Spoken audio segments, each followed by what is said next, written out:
Welcome to the SJN Nelthorpe section of the BBC Schools Report.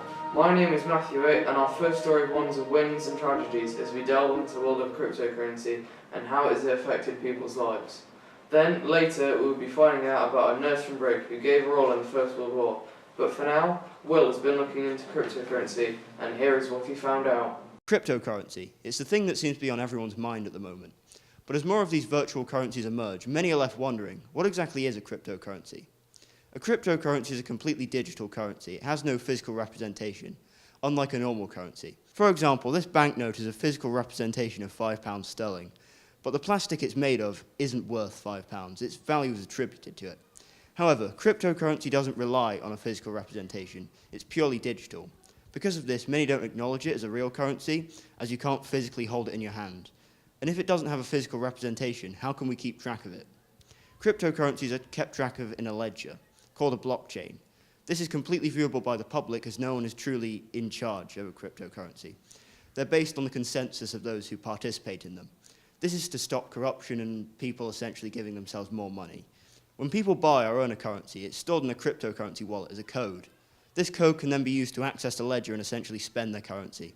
When cryptocurrencies are bought or sold, the transactions are verified by members of the public, or miners, who are paid a certain amount of that currency in exchange. Mining is supposed to keep users honest and stop them from using the same code twice and cheat the system. Cryptocurrency as we know it began with Bitcoin in 2009, the first ever decentralized currency. Investing in Bitcoin is best compared to investing in stocks. As more people buy them, the price increases and the money you invested will increase. When people sell them, the price will go down, which entices more people to sell their stocks before the price drops further. However, like investing in the stock market, cryptocurrencies have their downsides. For example, due to the anonymity of the system, cryptocurrencies have been used for nefarious purposes, such as being the currency of choice for the black market. People also discovered that using gaming video cards to mine was very efficient, which has artificially inflated the price of such components. There is also, of course, a possibility of losing money through investing in cryptocurrency. I asked Mr. Brister of the SJN DT department, and this was how he responded. What were your personal experiences with cryptocurrency like? I started off investing £10 in the cryptocurrency. I spent a couple of months just sitting on that, watching it go up and up and up. It went up to about £160 until Christmas, and it's gone down to about £80 now. Okay, so do you think that cryptocurrency is a bubble, just a fad, or just another pyramid scheme, or do you think there's something more to it? The price of the cryptocurrency has gone up. It's bubbles burst. It's down to about half the price that it used to be.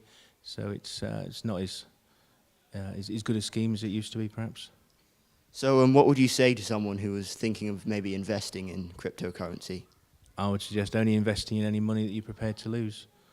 As if you were going to give some money to a stranger and never see it again, but then again he might return it with some interest, you might gain some money. So just use the money that you're prepared to lose. I also interviewed tech YouTuber Bullet Barry, who had this to say. My experiences with cryptocurrency have been a bit average, I feel. I put $300 evenly into Bitcoin, Litecoin and Ethereum and watched them grow and shrink since my investment. Today they're worth collectively around $900 before taxes, but watching a new crypto coin grow has been the really interesting part. I'm talking about Origin.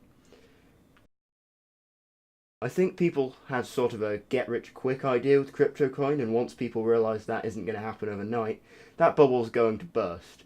Now, when this will happen, I have no idea, but internet fads die out, and I think 2018 may be remembered as the year of the crypto miner.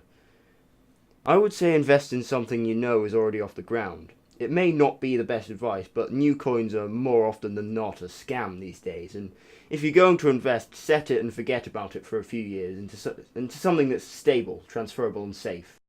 In conclusion, investing in cryptocurrency is kind of a mixed bag. The system's volatile and it's inadvisable to rely on it as a source of money. However, it can be quite profitable and safe if treated with the right mindset. Will Steadman, SJN Nelthorpe School, BBC School Report. Thank you for that, Will.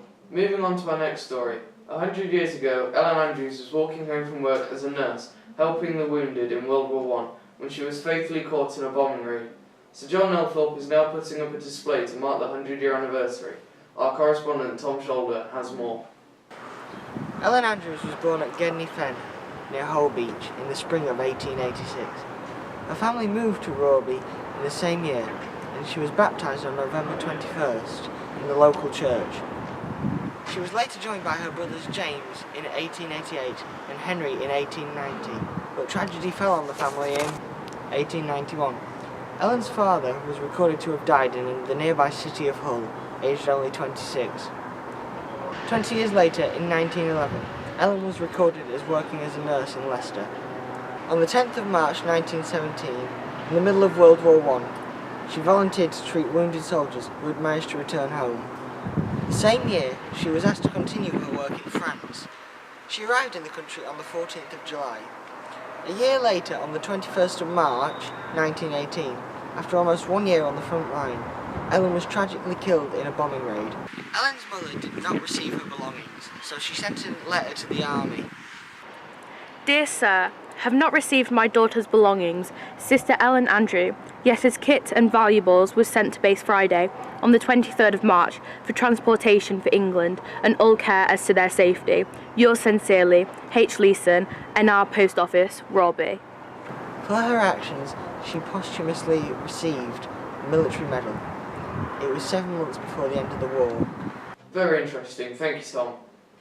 Well, that's all we've got time for, but it just goes to show what people will do for their country. If you want to find out more about Sir John Elthorpe, go to our website at sirjohnelthorpe.co.uk. That's all from us, goodbye.